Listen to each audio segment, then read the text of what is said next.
Assalamualaikum warahmatullahi wabarakatuh. Perkenalkan, saya Dr. Andi Siti Rahmatullah, mahasiswa PPDS IKFR FK Unhas. Pada kesempatan kali ini, saya akan menjelaskan mengenai penggunaan modalitas shortwave diathermy pada pasien sinusitis. Sebelumnya perlu kita ketahui dulu apa itu sinusitis. Sinusitis atau dikenal juga dengan rhinosinusitis adalah inflamasi mukoperiosteum sinus paranasal. Mukosa hidung dan sinus secara embriologis berhubungan, sehingga sinusitis merupakan kelanjutan dari rinitis atau one way one disease. Sinusitis umumnya dipicu oleh infeksi virus saluran pernapasan atas, dan hanya 2% kasus yang diperparah oleh sinusitis bakteri. Penyebab umum sinusitis dapat dilihat pada box 1, sedangkan penyebab sinusitis yang lebih jarang dapat dilihat pada box 2.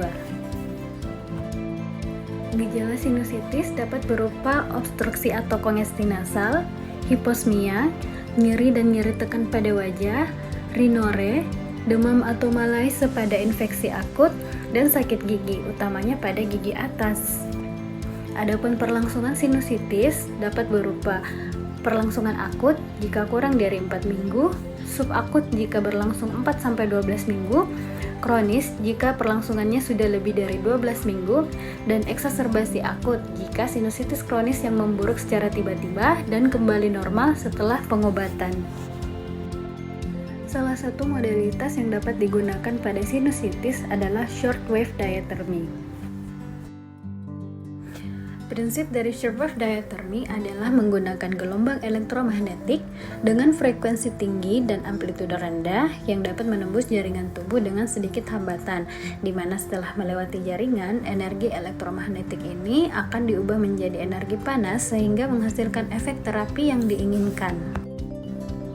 Terdapat 3 frekuensi pada shortwave diathermy, yaitu 13,56 MHz, 27,12 MHz, dan 40,68 MHz. Namun frekuensi yang sering digunakan adalah 27,12 MHz pada bidang kedokteran.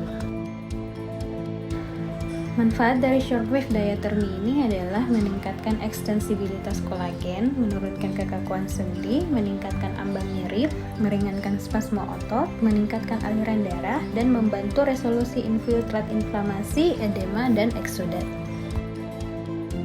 Berikut adalah indikasi dan kontraindikasi penggunaan shortwave diathermy.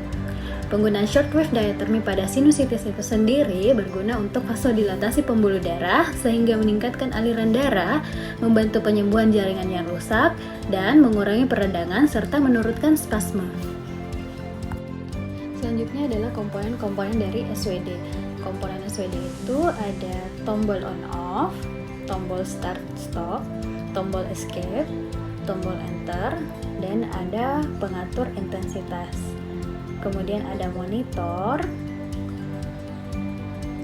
kabel, dan elektroda.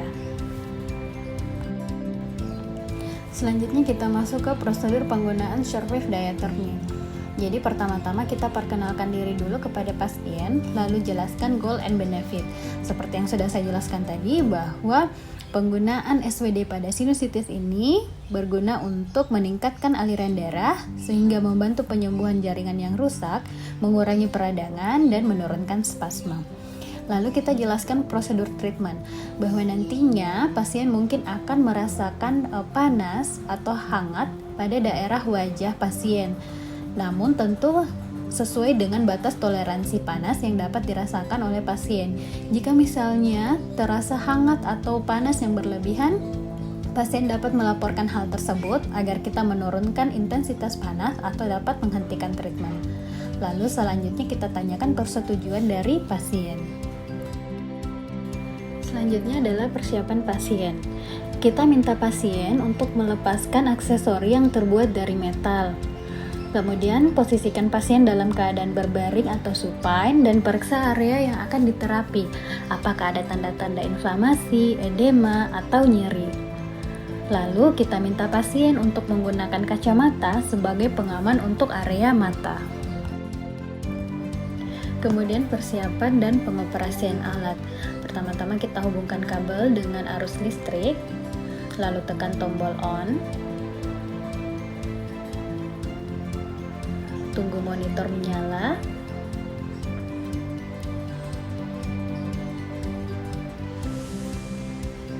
setelah tampilannya seperti ini, tekan manual. Untuk terapi kita bisa pilih single. Kemudian terapi parameter continuous dan aplikatornya kapasitif. Lalu kita bisa mengatur waktu treatment.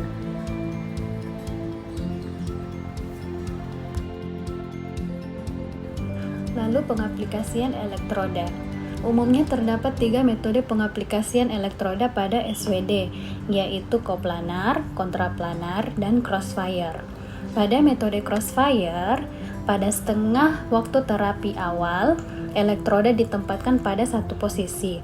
Lalu pada setengah waktu terapi berikutnya, elektroda diubah dengan posisi yang lain. Pada kasus sinusitis, kita menggunakan metode crossfire, di mana satu elektroda diletakkan di sisi lateral pada dahi, dan satu elektroda lagi diletakkan pada sisi bawah rahang kontralateral, dengan jarak elektroda kurang lebih 3 cm dari area yang akan diterapi. Total durasi terapi adalah 20 menit, di mana 10 menit pertama elektroda diposisikan seperti tadi, dan 10 menit berikutnya posisi elektroda akan ditukar ke posisi yang berlawanan.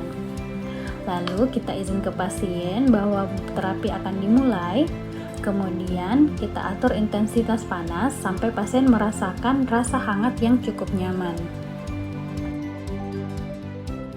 Selama terapi, kita observasi kondisi pasien dan tanyakan apakah ada rasa panas yang berlebihan atau rasa kurang nyaman. Jika ada rasa panas yang berlebih, intensitas dapat dikurangi atau kita dapat menghentikan sesi terapi. Setelah terapi selesai, rapikan alat yang digunakan, pastikan intensitas sudah kembali ke nol, matikan alat, dan kembalikan posisi elektroda.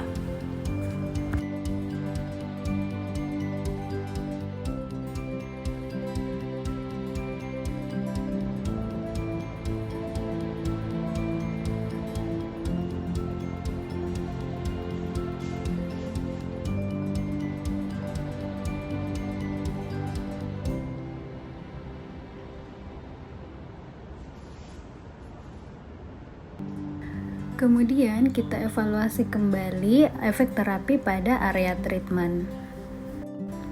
Terakhir, tanyakan keluhan pasien setelah terapi, minta pasien untuk menggunakan kembali pakaian dan aksesorisnya, lalu edukasi pasien untuk rutin datang terapi, yaitu 3 kali seminggu sebanyak 6-12 sesi. Demikian penjelasan penggunaan SWD pada kasus sinusitis. Semoga bermanfaat. Wassalamualaikum warahmatullahi wabarakatuh.